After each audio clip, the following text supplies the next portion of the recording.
It's time now for the Tom Lacey Sports Show, and here's your host, Tom Lacey. Is this Jasmine Piper? Can you hear me, Jasmine? Hi, Tom. Yes, I can. Hi. Okay. First of all, thank you for filling in. Eventually, I was going to get you. I was hoping to have your best friend Tenzin on there too. You guys are friends for life. You're best friends, and I think with her and you together, it would have been a really funny show. You know Tenzin, but that's okay. Yeah.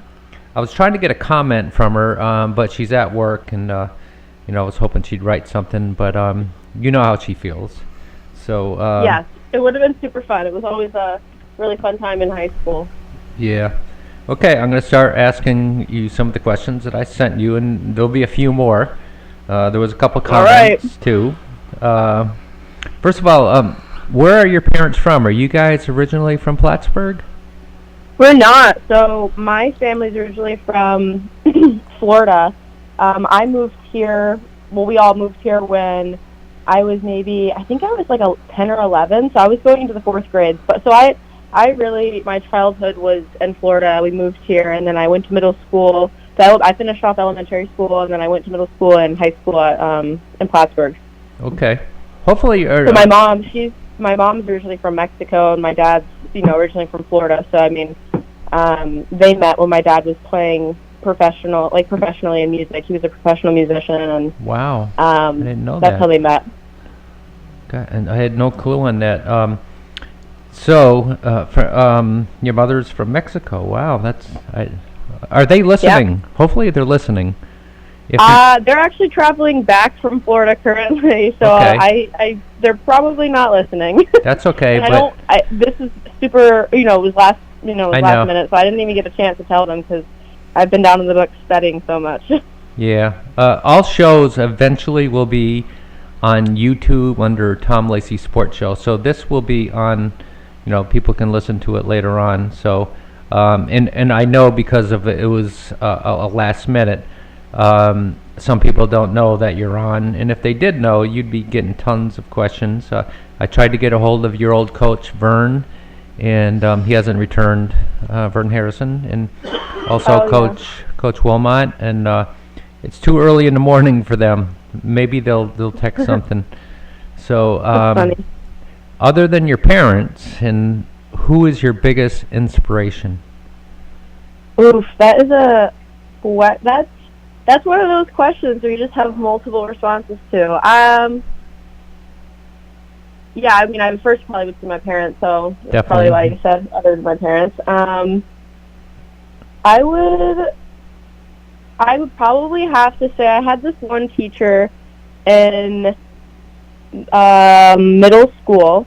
Her name was Miss Smith, and she was phenomenal. I love her so much. We're still in contact. We try to do lunch or breakfast like once a year, I'd say, if our schedules match.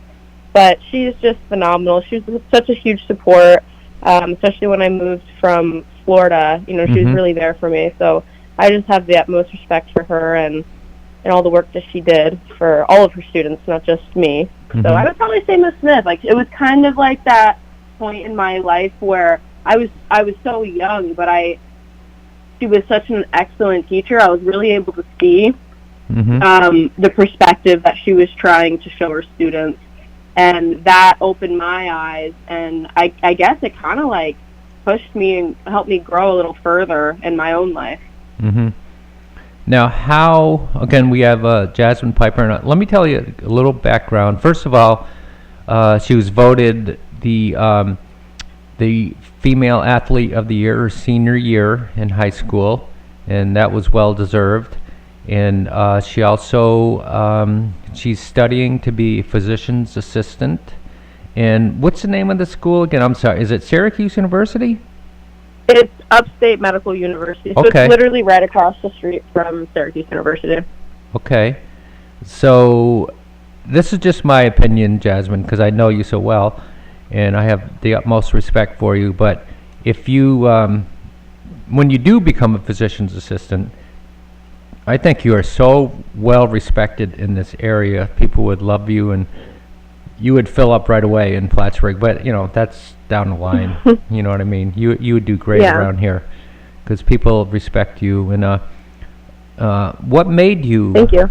go into want to be a physician's assistant? What made you want to do that? Unlike a lot of my peers here, I was between PA and PT. I knew I wanted to do something, in the medical field because I like working with people, and I also love nutrition and exercise, and I think I grew to love those two things, nutrition and exercise, because I had my own injuries in life and my own, athletic career where I kind of had to really hone in on those two things to get the best outcome for myself when I would perform. And I kind of realized that it goes deeper than just nutrition and exercise. There's the internal mechanisms that your body has. And as I started realizing that, I thought more about medicine and PA. And then I wasn't too fond,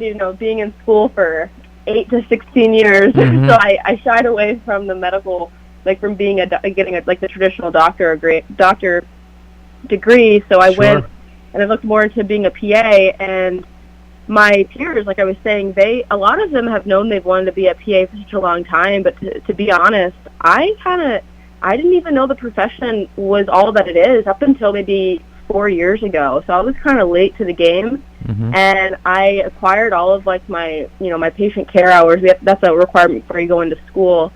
Pretty late, I started working in psychiatry, and then I worked at a early intervention preschool, and I was just trying to last minute to gather all those requirements, and I just fell more and more in love with the aspect of being a PA. And the big thing that separates the doctor from the PA is that the PA it's the lateral mobility. You can really jump into any profession in the medical field that you want. If you want to go and do dermatology, and then you want to do orthopedics, and then you want to do family medicine, whatever it is, you can do it.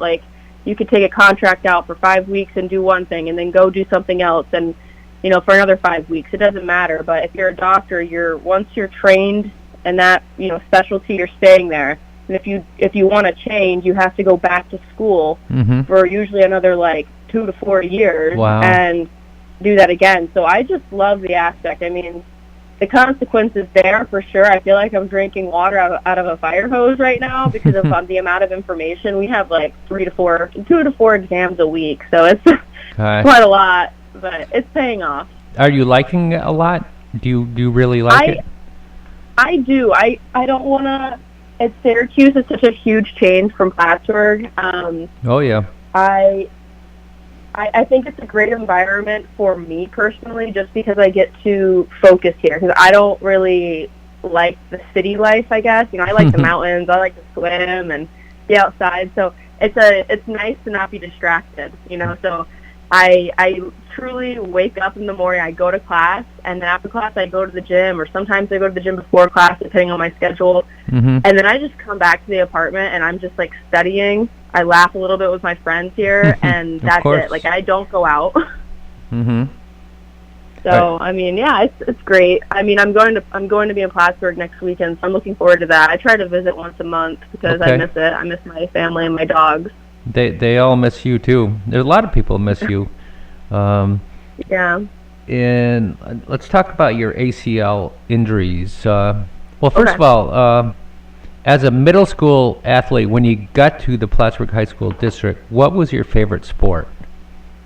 My favorite sport, so I started playing City League basketball pretty young, and I was kind of my mom signed me up for it. I was a soccer kid my entire life, pretty much. I love soccer, and I played that when I was in Florida. And then when we moved here, I started city basketball, and I was getting frustrated with it because I wasn't good at it, and I didn't know how to really play because I'd never played. I shot around a couple times. We had a basketball hoop, and I used to shoot around with my brother, and we used to play one-on-one when I was really little. But other than that, when we moved here, I was still playing soccer because it was, I was comfortable doing that. I knew how to play.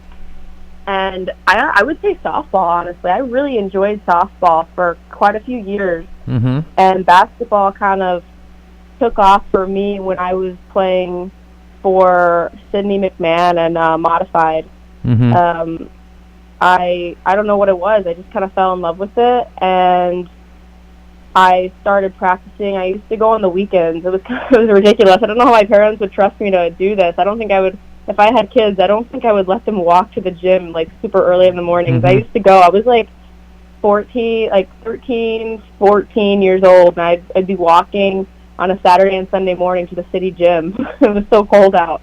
And I would just practice my foul shots, and I think it was just spending time alone in the gym, like in a quiet gym by yourself. Yes. You really get to learn a lot about the game, and you get to have like that peaceful, quiet, time. So it's you learn soothing. more. It's very soothing when you're by yourself shooting around, but doing drills at game condition. You just don't go in a gym, as you know.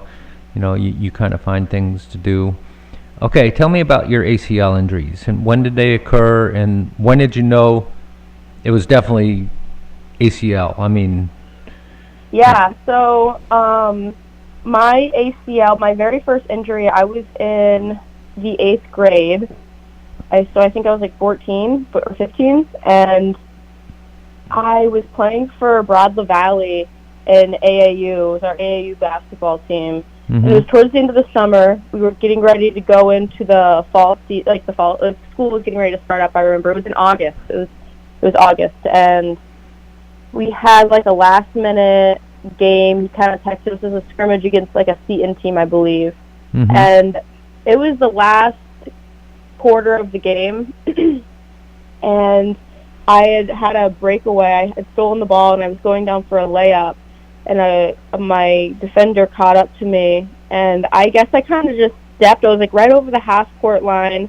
I'd stepped with my right foot, and she had kind of like, her leg got kind of caught between my two legs, and I just felt my tibia go one way, my femur go the other way, kneecap went to the side, like just totally blew my knee out. And well, in medical terms, I didn't blow my knee out. That'd be a lot more than an ACL rupture, but then it was interesting actually because Coach Savali, he came running over and he helped me up, and I couldn't put it was like instant pain. I couldn't put any pressure on it. I knew something was bad, but in my mind, I had no idea about, as a kid, and they don't teach you those things. Like they don't, like your coaches, they don't talk to kids, and that's I think a mistake upon coaches. You really got to start teaching especially young girls, like when they're in puberty, when their hips are developing, you got to teach them, to strengthen certain parts of their bodies so they can avoid these injuries.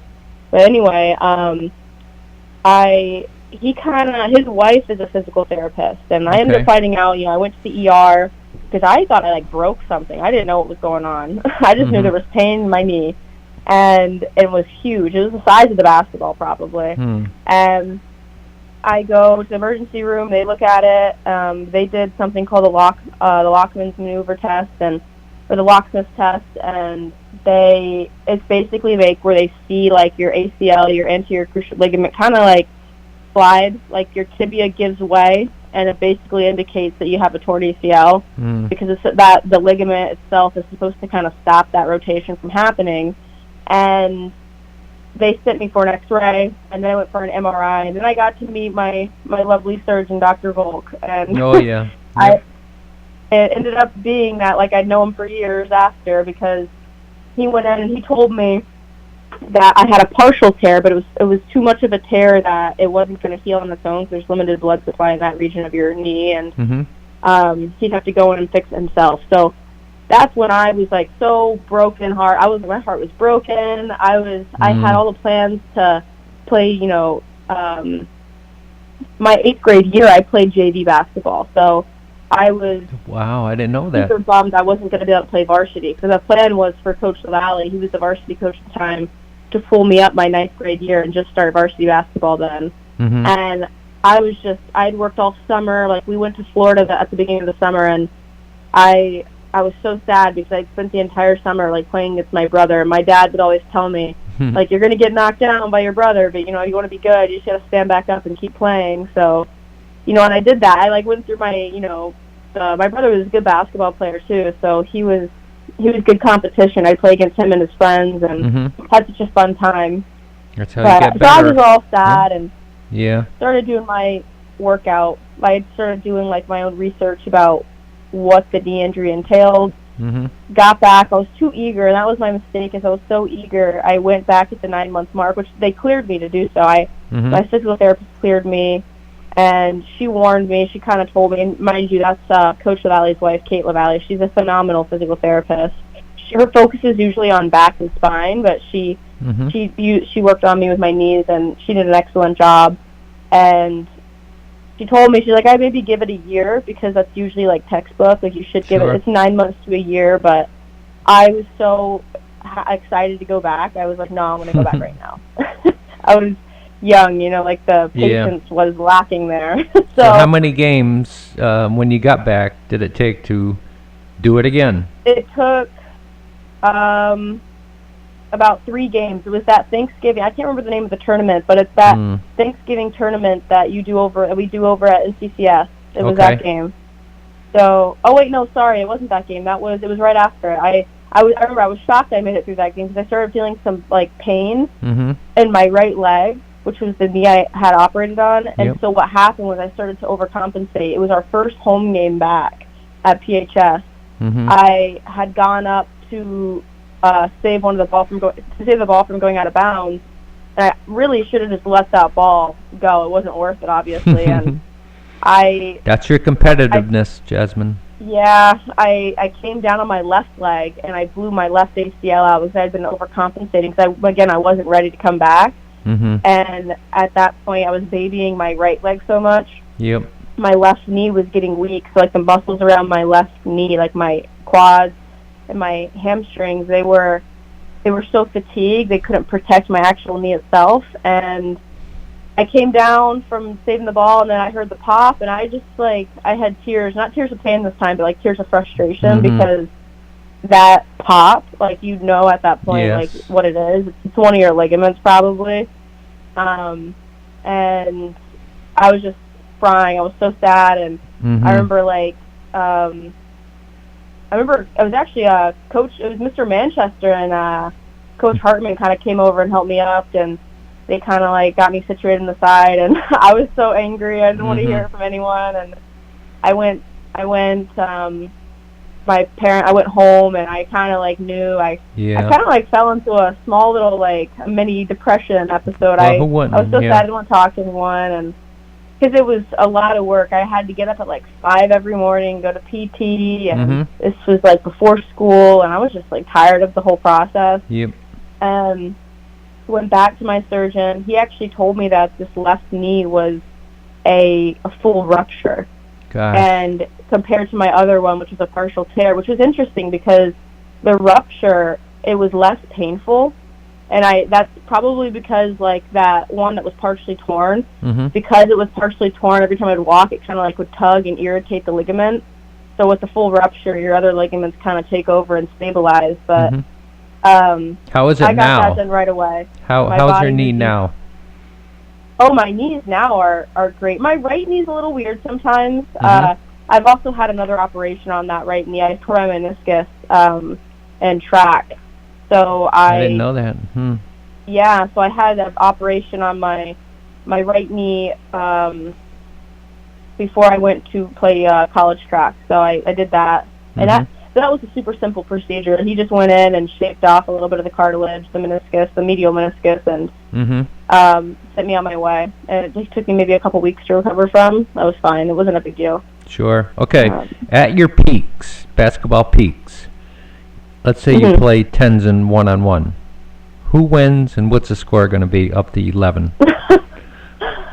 I don't know. We used to play a lot of 1-on-1. Tenzin's an excellent defender. You know her. She's hard to get you off. She's hard to get off the ball. So I mean, I think I'd be able to get her in some 3-point shots, but I'm more of an outside shooter, and that's my strength. It's really kind of always been my strength. And but I'll tell you what, I can't make a layup for my life, which is hysterical. It's so funny because Tenzin's better with the layups, and so she would definitely. She's quick and she's smaller than me, so she's probably I'd have to really lower my body to stay on her. Right. I hope she's but if listening. I had her on the outside, I would get her, huh? She'll listen to it later. And she's not going to be happy with that answer. You know her. What I'm saying. Oh, okay. Don't patch up. No need. You Don't said what you had to say. Yeah. Okay. I'll put it in gist form. In short, Tenzin would get me in anything from foul line in. Okay. And I would probably get her from anything outside the 3-point line or foul line out. You're being humble. Okay. What other colleges did you think about going to? I thought about UMass Amherst. I thought about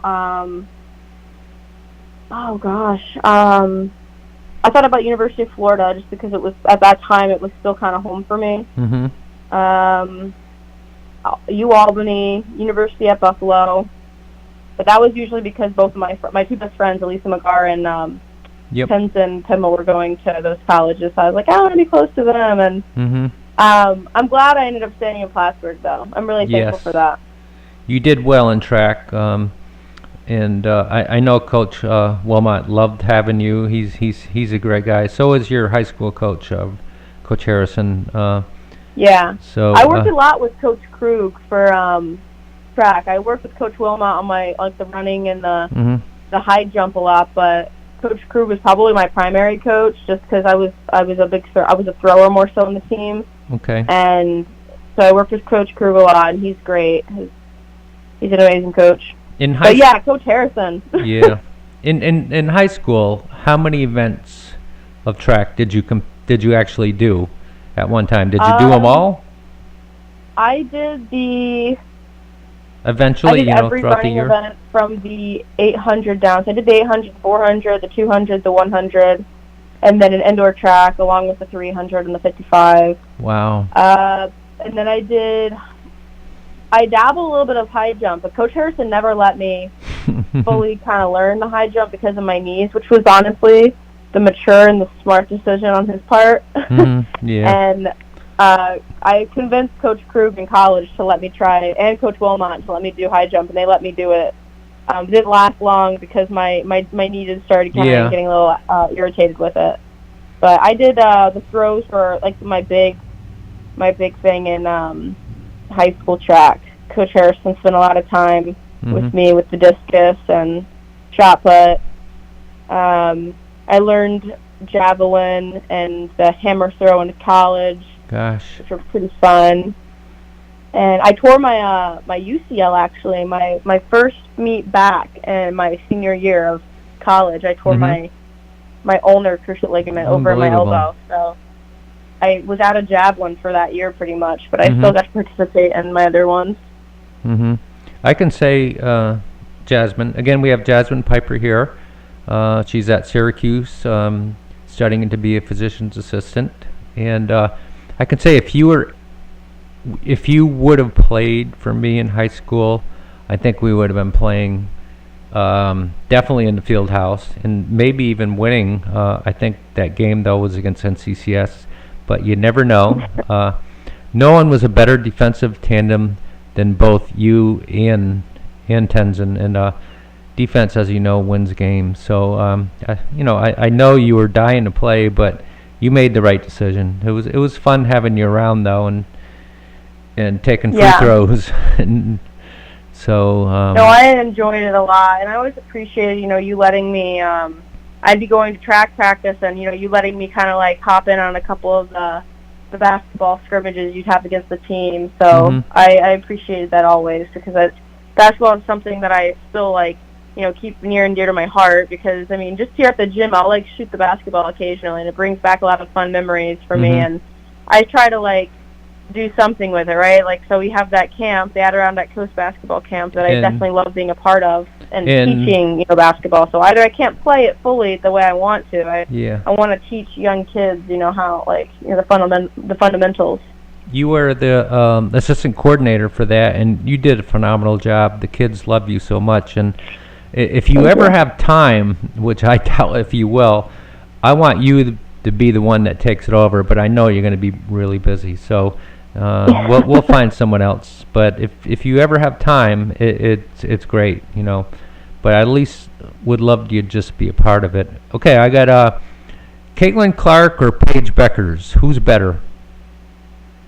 Oh gosh, well the fact that I probably don't even know who Paige Beckers is, and I'm gonna have to go with Caitlin Clark because I know I know who that is. Okay, Paige Beckers. She was Player of the Year at UConn. She's playing at UConn. You better know these guys here. Michael Jordan or LeBron James? Who's better? Oh, Michael Jordan, hands down. Honestly, to top that, I'd say Pete Maravich. Oh my gosh, you know about Pete Maravich, man. Yeah, Pistol Pete, are you kidding me? He was my idol when I was growing up. Like, I used to watch his little documentaries all the time. Like, yeah. That is the man that, like, I learned all my little... I would set the phone up, and I would just try to mimic his basketball moves, like, in the gym. Like, he was my idol. Okay, I'm going to do some word association because we only have about 5 minutes left. Okay. Coach Wilmot. Oh, it's fun. He's so fun. Mm-hmm. Okay, performing surgery. Are you going to be able to do that as a yes, PA? I will be able to do that. I'll be able to assist in it, yeah. As long as the surgeon is there also. Okay. Are you confident? I mean, I'm sure you are. You're going to be excellent at it. I want to work in orthopedics. Yeah, I want to do orthopedics, so I want to do pediatrics. Okay. But I don't think I'd ever want to do any surgery on a kid. That's just usually entails sad things. I can't do that. Okay. Of course, I got to say Tenzin Pema. What's my true blue best friend. Mm-hmm. Marley Curl. As you know, Marley is Coach Tom Curl's daughter, all-time leading scorer at Plattsburgh, and feisty as they come. She's determined. I mean, I used to watch her basketball games. She had this fire in her to win the games. I used to watch her, so yeah. Okay. Determined. The city of Syracuse. Dangerous is my first thought. Okay. Plattsburgh. The city of Plattsburgh. City of Plattsburgh, let's see. I mean, I've grown to love it. I don't have a certain word for it, but when I was there, I didn't really appreciate all that I should have. Now that I'm away, I love it dearly. Mm-hmm. 46er. Are you close? Yeah, I am. Okay. 46er, that's my favorite mountain would probably have to be Giant Mountain. So I think of Giant Mountain. I'm gonna show you a picture. I'll send it to you with Giant Mountain. I was refereeing a game, and I don't like to talk about myself because Neil Fassett got on me. Lace, quit talking about yourself. All right, I'm going to stop right there. Okay, talk about being the assistant coordinator for the only free basketball camp in the country. It was so rewarding. I mean, like I said in one interview I did a couple years ago, was even if the kid doesn't like, basketball itself, just the fact that they're staying active is fine. Like, I always told the kids, like, if I couldn't get, like, an even number 5v5 or 3v3, and I had some kids off playing some soccer, I would let them stay in the corner and, play soccer. I mean, it's different. If they're on their phones, they got to get up. But if they were playing soccer, that was totally fine. I just wanted them to move their bodies. I'll tell you, the kids flat out loved you, and a lot of them were asking, where's Coach, where's Coach Piper? And she'll be back. Maybe I can have you as a guest speaker one of these I would times. love to come. Yeah. I plan on doing my clinical rotations, like quite a few of them in Plattsburgh, so I'll have time next summer to try to stop by. Okay. When will you start to be a physician's assistant? August 2026. Okay. I'll sit for my licensing exam probably in September of the 2026, but so I'll probably start shortly after. Okay. If all goes well. Here goes my second guest is coming on. I just want to say thank you so much, Jasmine. You are just a gem. You always have. I appreciate it, Tom. Thank you for everything you've always done. Coach, by the way, Coach. All right, you take care. Okay, you as well. Bye. Bye. All right, we're going to take a short break, and we'll be back with more on the Tom Lacey Sports Show on Hometown Radio, WIRY. At Facette Realty, our phones are ringing off the hook. Buyers are searching, but there's just not enough inventory. Are you thinking of selling your home? Now is the perfect time. List with one of our experienced agents and take advantage of the high demand. Our skilled team will help you get the best price for your property. We provide comprehensive real estate services in Clinton, Essex, and Franklin counties. Visit FacetteRealty.com or call us at 518-324-4500 today. Don't wait. A well-qualified buyer is already looking. True. Route 22 in Peru. Hello, is this Mr. Pete Proctor? Yes. Hey, Hey, thank Tom. you. Thank you so much for being on the show. Like I told you the other day, you wouldn't believe how many people wanted to hear you on the show, and because of your intensity. I have a lot of comments from people that I'll read to you. Again, it's Pete Proctor. I'm going to read a little bit about your bio. I put arguably one of the best athletes ever in Section 7 history, and at least in the top 10, somewhere in the top 10. There's no doubt about that, and people agree with that. You successfully played football, baseball, and basketball for Beekman Town. You definitely have eagle pride. You played from 1974 to 76, I believe. The big thing, I didn't know this, Pete. You wrote a book called The Mind Game about mental preparation in sports. Talk about that real quick while we're on that. Yes. Well, my hitting system is called Guess Hitting Systems, and it's called The Mind Game. And it's not a psychological, as far as feeling-wise. It's a detailed system of how to hit correctly. Mm-hmm. Most hitters, let's face it, from the minor leagues to the professional leagues, the average number of hitters that hit 300 and above are 20 to 40 hitters per year. It's pretty incredible. Mm-hmm. So, and I believe that my hitting system is a way for all 9 hitters in the lineup to hit 300 and above the rest of their life. And that's what I felt that needed to be, explained in detail. And that's kind of what my hitting system did. It basically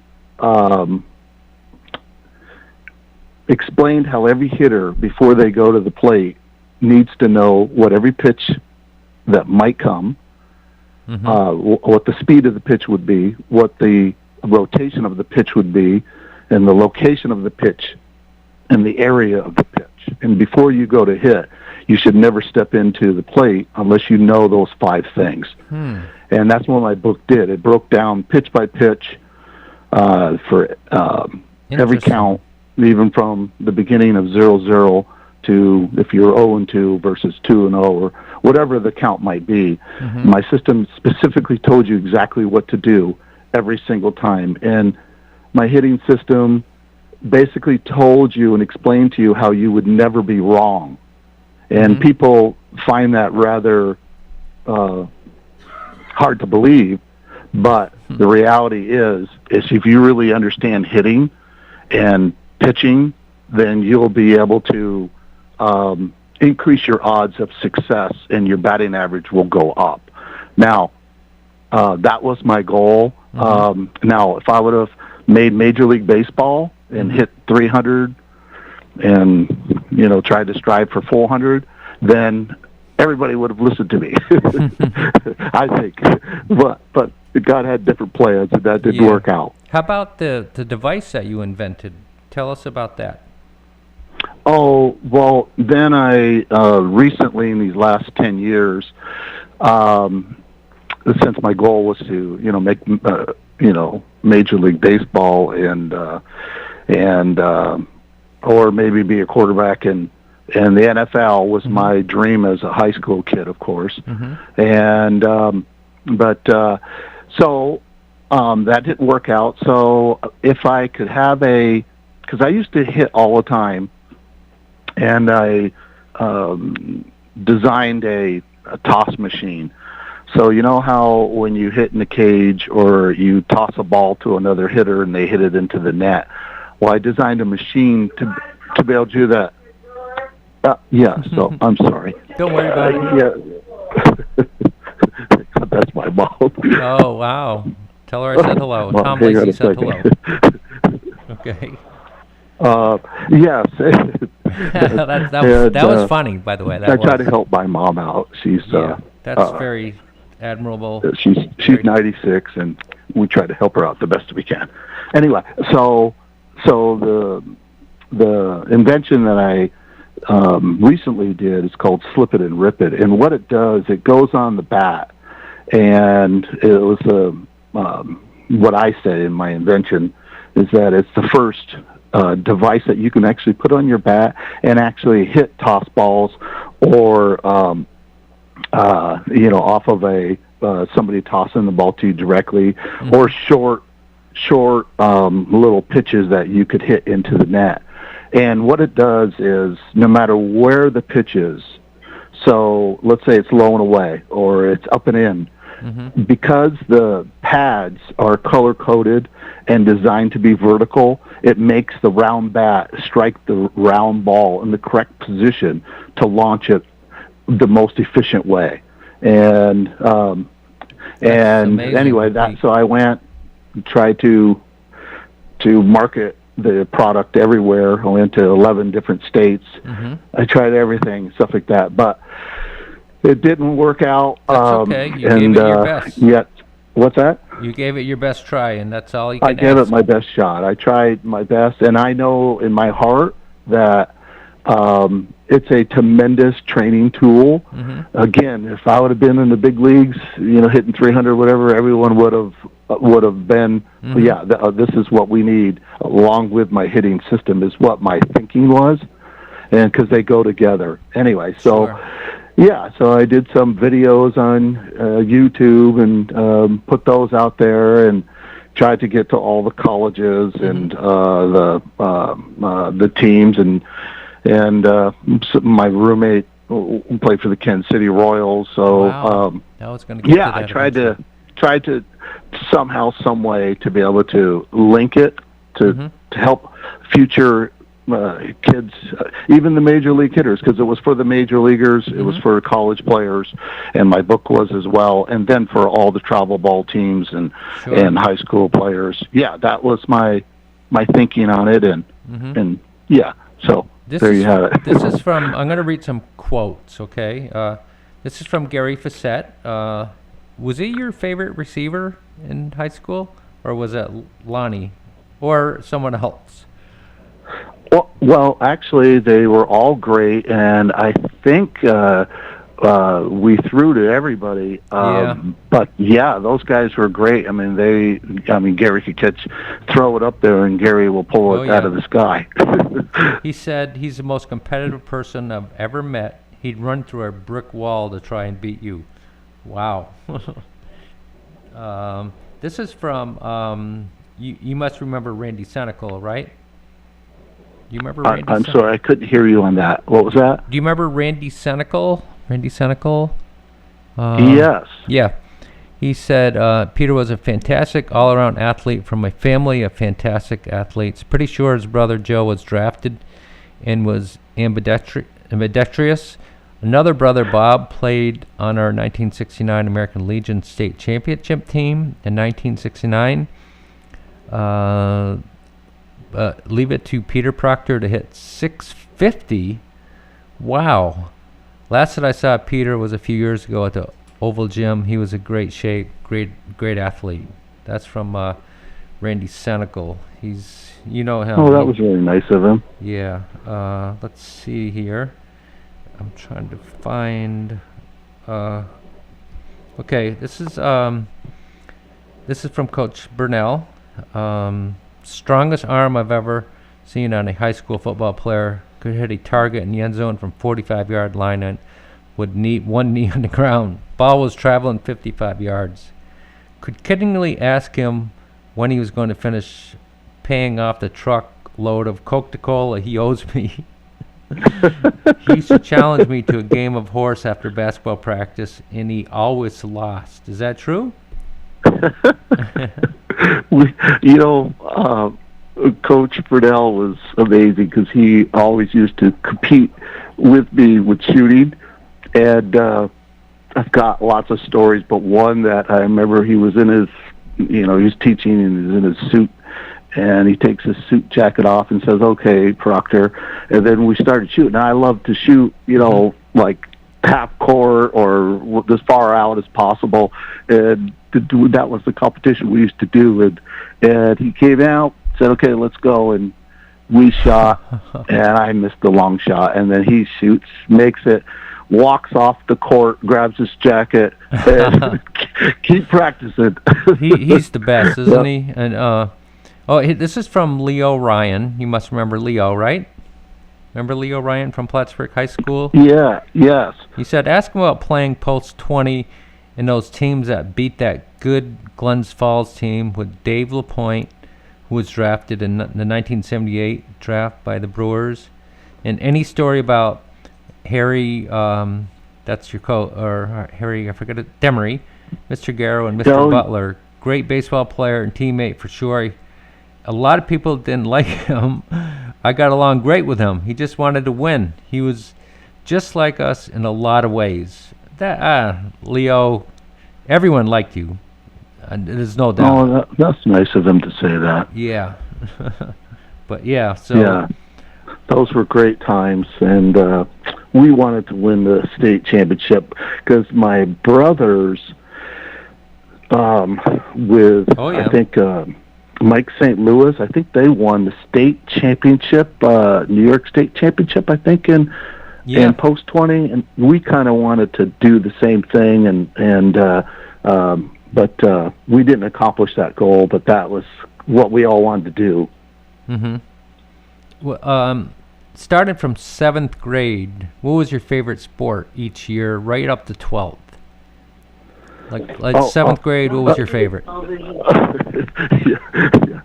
Did you hear that? Second time. Yeah, my mom. Okay, Mom. Sorry. You can put her on if she wants to speak real quick and say hello. I don't care. In all my life, I loved all sports, baseball, football, basketball, golf, anything we played at home competitively. I just loved competition and trying to be great at whatever we were trying to play. Mm-hmm. So, yeah. Could I have this one? Yeah, there you go. Put her on if you want. Honestly, Pete, I don't care. Mom, say hi to Tom. Mom, say hi to Tom. Hi. Hi, how are you, Mrs. Proctor? Hope you have a good day. You too. You take care, okay? Hope you have a good day. You are phenomenal. I can tell. You raised some great kids. So. Thank you, Tom. That's nice of you. Okay, colleges that recruited you. Oh, well, colleges that recruited me. You know what? I really didn't have anybody ever come to my house, like they do today, where actually probably back then as well. But Gary Butler basically was my link to any place that we were considering. And but I didn't have any of the coaches come right to my house and to recruit me at all. I remember going to UMass for a trip there for baseball and football because I kind of wish that I would have played both as far as quarterbacking and baseball because they had an indoor facility. And then I think we went to Ithaca, and then we went to Syracuse. I think the coaches brought us down there. I can't remember exactly, but something like that. I've got some letters, but really nobody really came and recruited at the house like they do like they do now. Yeah. You know what I mean? Sure. I don't. Did you end up playing? Huh? You ended up playing in college, right? I didn't know if you did or not, or what college you went to. Did you play, or did you go? Yeah. Well, my brother Bob played linebacker at Indiana State, and so I ended up going to Indiana State, where my brother Bob went and followed in his footsteps. And Gary Butler, of course, helped me throughout the whole thing, because at 17, 18 years old, I had no idea how and what the process was. But he was our guidance counselor at our school, besides being our coach, and for baseball and football. So I went to Indiana State, and I said to myself, if I don't start, this is what my thinking was, and might not have been the greatest thinking in the world, because you know how we make so many mistakes. Sure. But I said, okay, if I don't start as a freshman, then I'll just go right to quarterbacking right away. But I said to myself, if I start right away, I'm going all the way in my mind. And so I was a catcher, and I went there as a catcher, and there was 3 catchers, and I was one of them. And I had a great arm, and so did they. And one was 6'5", one was 6'3", and so the coach asked me, "Hey, do you want to play?" And I said, "Yeah." He goes, "Okay, go to right field." When I went to right field, I had to beat out the previous year All-American. Oh my God! And by God's grace, I did that. So I was able to start, and that was the beginning of my career in the outfield. And I never played the outfield ever before, and because my dad always had all of us. My brother Joe was a catcher, and you're right, he could catch right-handed, left-handed, throw That's right, amazing. throw left. Yeah, and he played for he was drafted the same time Johnny Bench went in, and he was Cincinnati Reds and the Atlanta Braves. And unfortunately, when he came back from Vietnam, they had him. I remember us in the cornfields at our house were trying to get him ready, because I guess he had to report within a day back down to Sarasota, Florida. Wow. And he was in his army fatigues and whatever, and I guess he said that they were so far ahead of him, and I just think Vietnam War just destroyed his heart and soul in so many ways that I could imagine being in that. But got to admire him for that. Really have to admire him for being in that war. That was so tough. Wow. Yes, even today for those guys that have survived, it was really hard, and Johnny Bench became super successful, and he was my favorite catcher, and I tried to act like him and be like him when I was catching, and I loved him, and I felt bad for my brother Joe, because he's such a great athlete in every area, every sport. So my brother Bob was a catcher. My brother Butch was a catcher, and so our dad always, even though we didn't do a lot of things with our dad, he did have us in the ideas. I guess my brother Joe, that's what started it. And when you catch, and when you're younger, you're in every play. You touch the ball almost every single play, and you get beat up as a catcher, and so you get used to playing in such a way that it just makes you better, because the more you touch the ball, the more you hit the ball, the better you're going to be. And that's kind of what catching was all about. So when I moved to right field, that was fine, because I was so used to touching the ball all my life. So then my junior and senior year, I went to center field, is where I ended up my college career in center field. Any famous people that went to Indiana State that you know of? Anyone famous? Well, I remember calling Coach Gary Butler and telling him, "Gary, I think I went to a basketball game, the first game of the season, and I said, I think I just saw probably the best basketball player ever." Oh my God! And I said it was Larry Bird. Yes. Yep. And I said, man alive, this guy, that's like 1-on-5, because he was literally playing the game by himself. It was pretty impressive. And I remember the first time I watched him, I said, man, this guy's awesome. And the other guy that was there, well, there was quite a few great players, but in gymnastics, the gold medal winner, Kurt Thomas. Oh my gosh. He was a freshman. So I always say, well, we were all freshmen together, but I'm the only one who didn't do reach the ultimate goal that we were all after. It's so tough. Did you get a chance to meet Larry? I mean, did you ever talk with him or? In the athletic department, you're by everybody. Yeah. However, I never became his friend. No, and stuff. A lot of the football guys I was friends with. The gymnastic guys were on my dorm floor, and they were Christian men, and they would share Christ with me all the time and stuff like that. And some of the baseball players were on our dorm floor. So, yeah, I mean, it was a special time. Didn't he play baseball? I thought he did. Larry Bird. Maybe I'm wrong. So. Oh, I don't know about his athletic history, except I remember he played for Bobby Knight, I guess, then he left there because they didn't get along or something. Yep. I don't know really the real truth, and then he came to Indiana State at Terre Haute. Yep. What was your toughest pitching matchup in high school? Who did you have trouble with when you faced that person? Tom, I never thought that way.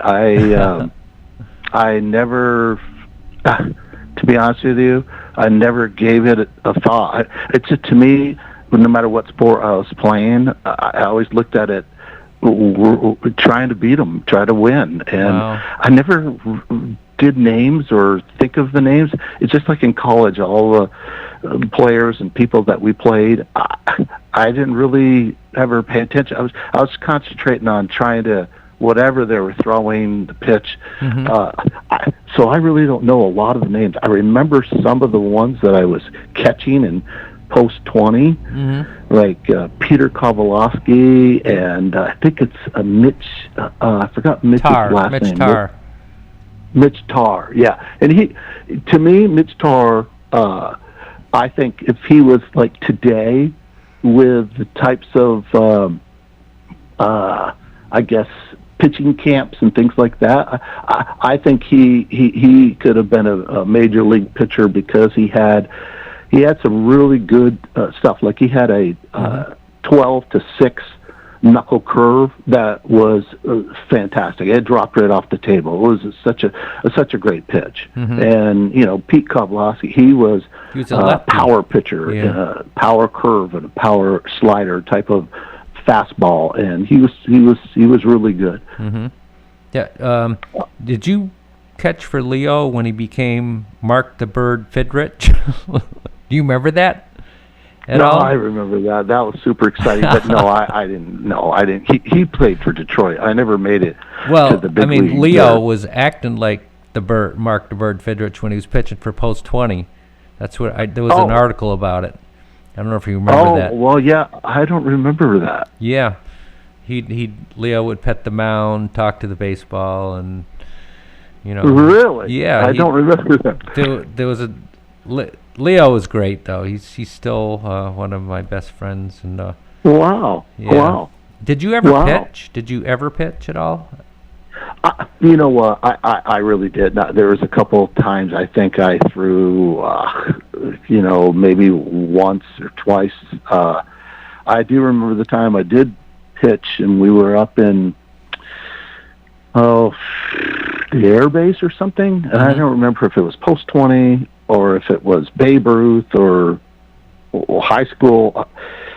I went in to pitch very first inning, and I think I walked the first guy. The guy steals second. He's going to steal third.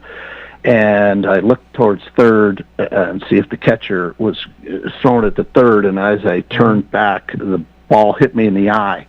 he threw it to me instead of third base. And I had no idea. He stupid hit me in the eye, and I was in the hospital.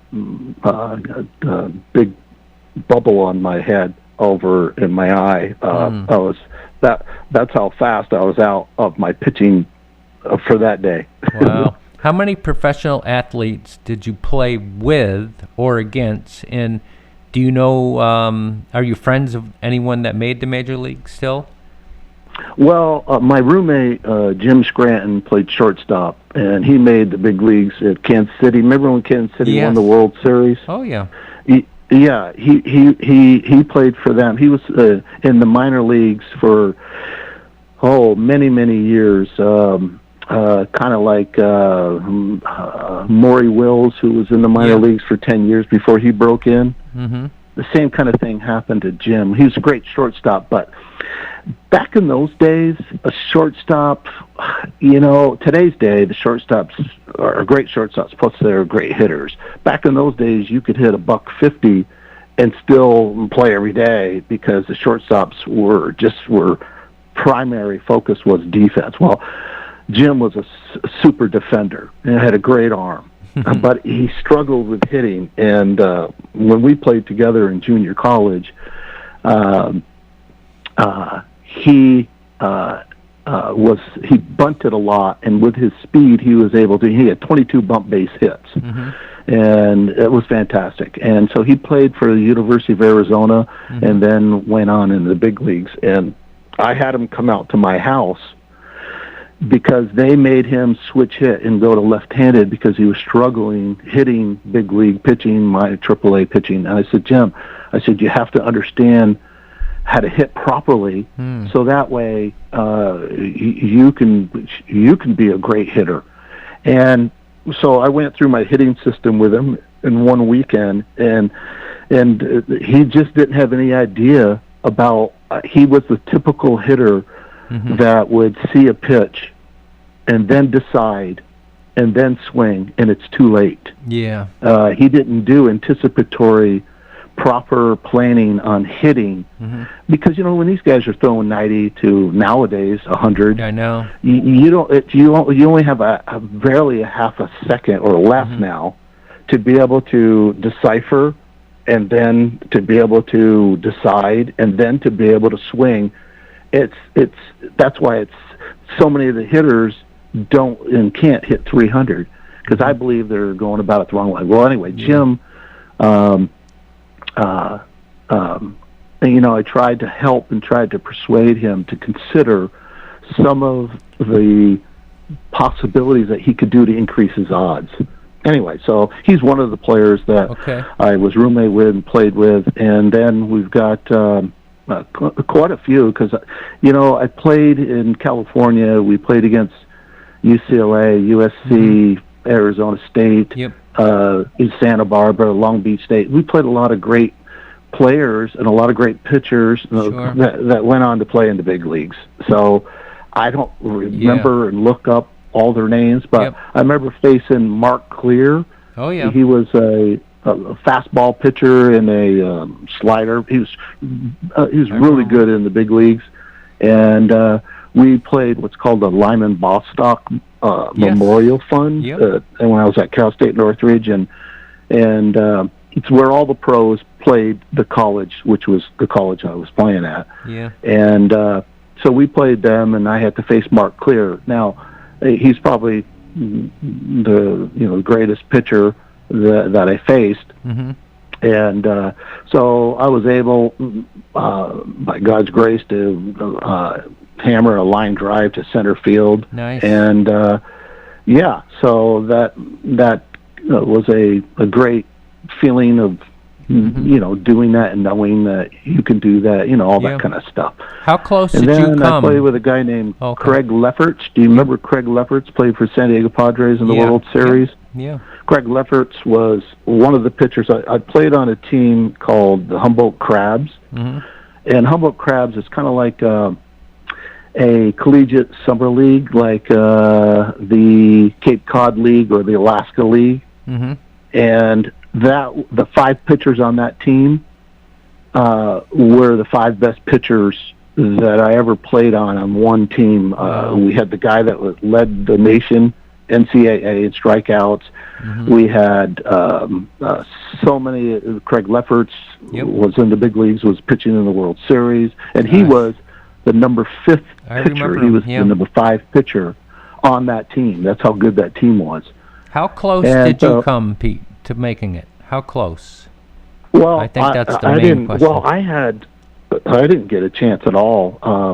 And that's what was so hard about it. The kids I played with, my roommate, all these guys, you know when you play with them where you stand with all these guys, right? Because you play with them every day. Yep. And but I had shoulder surgery a couple times, like my junior year, and so I never even got a chance, because once I hurt my shoulder and I had shoulder surgery, it was never fixed. And I still today have super pain in my right arm, and so I said, I'm going to do everything left-handed. So I ate left-handed, I wrote left-handed, I threw left-handed, and when I started throwing, I could barely reach the backstop from home plate. And within 4 months, I could throw it to the right field wall from the home plate, left-handed. And I said, hey, maybe I could be great throwing left-handed. And then I hurt my left arm the same way I hurt my right arm. And, you know, God just didn't have it in the plans for me to reach that goal. But I tried. I tried my best. This is from Jim Varon, who you probably remember. He's listening right now. So he said, Hey, I have great memories of Pete. My brother Ted beat him in wrestling in the gym class. Pete was very competitive, the best friend, and started Eagle Pride at Beavertown.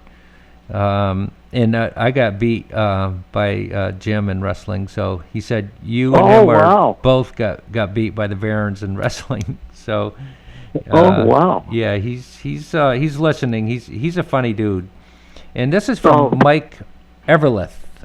Pete Proctor, one of the greatest all-around athletes from our area, comes from my family line. If Olympians and professional athletes, and proud to call him my cousin, Mike Everleth. This is from Beth, that's so nice of them. Beth Butler. She said, "Ugh, I miss this. How can I listen?" This is going to be on. You can listen to it later on. It's going to everything's on YouTube. But she said, "Tell Pete his redheaded sister loves him." That's from Beth. I love them too. Yeah. Let me do.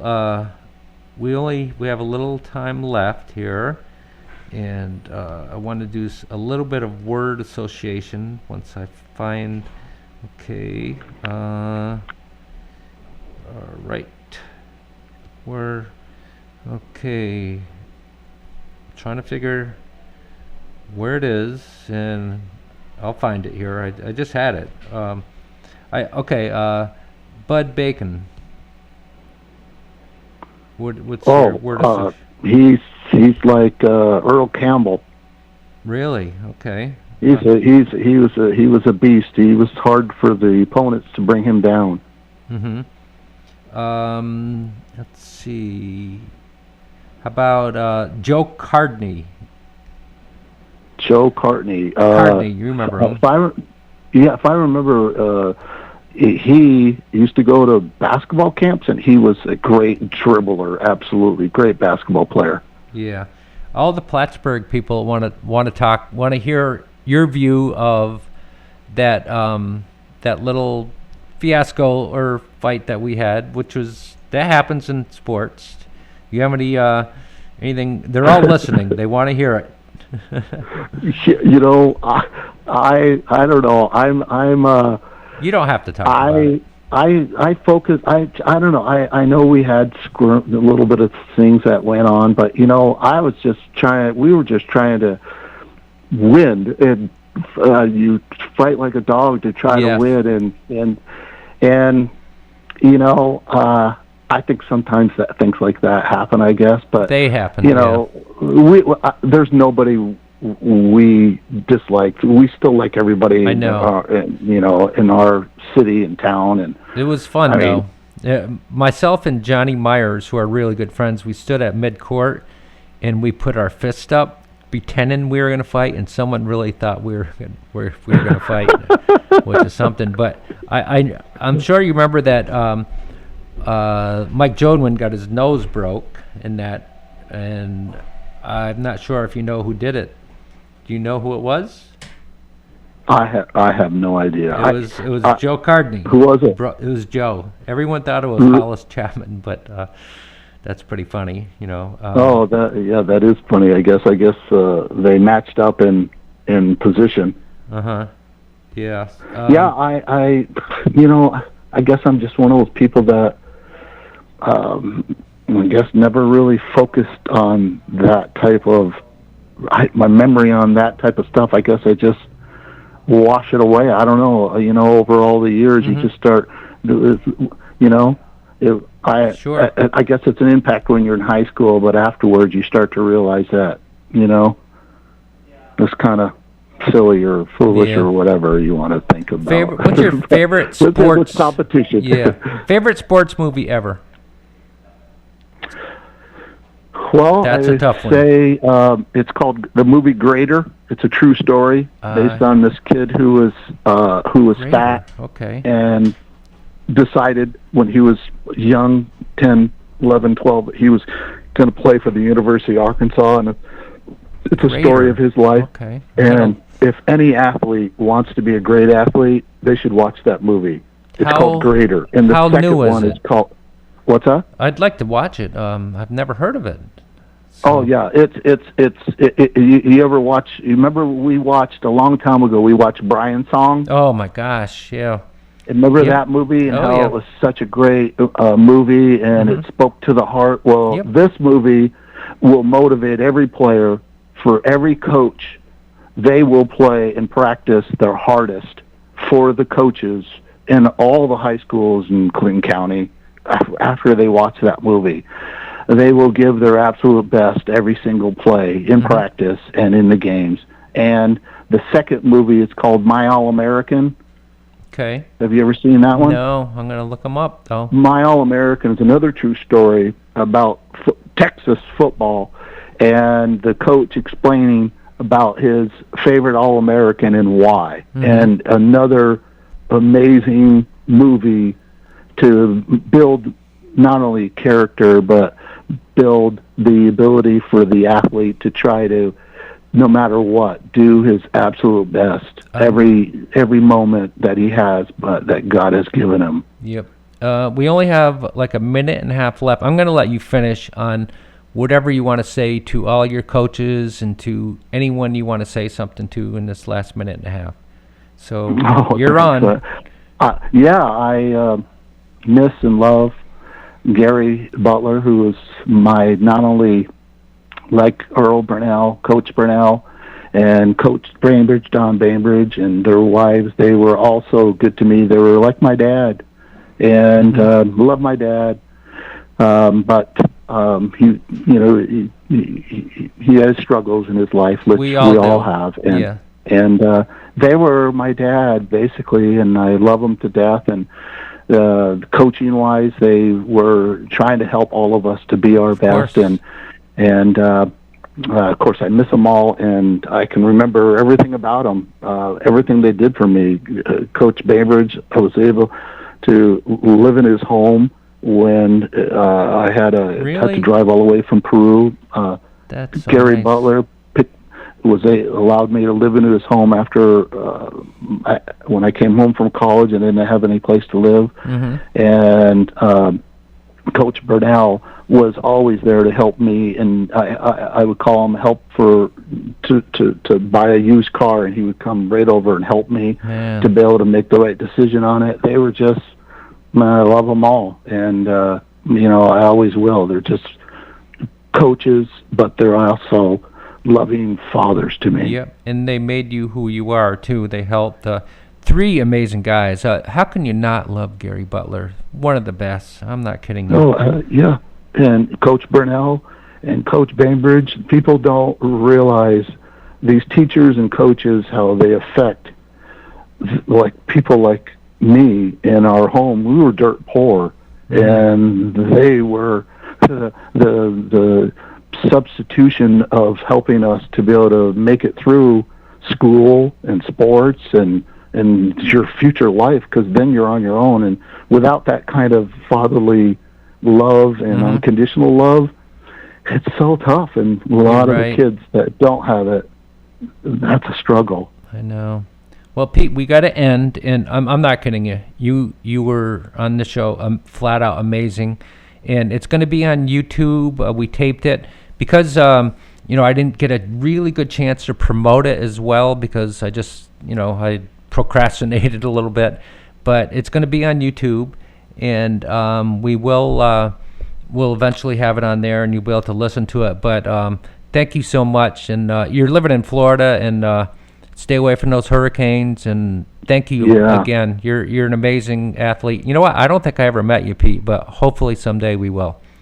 Yeah, take care. That sounds great. And thank you, Tom, for even giving me the chance to talk to you. Okay, you take care. Okay. All right. Have a blessed day. Yeah, Bye-bye. you too. Bye. Okay, thank you so much, Pete Proctor, Jasmine Piper, both amazing in my opinion. And until next week, have a good week, everyone. Thank you for listening. Bye.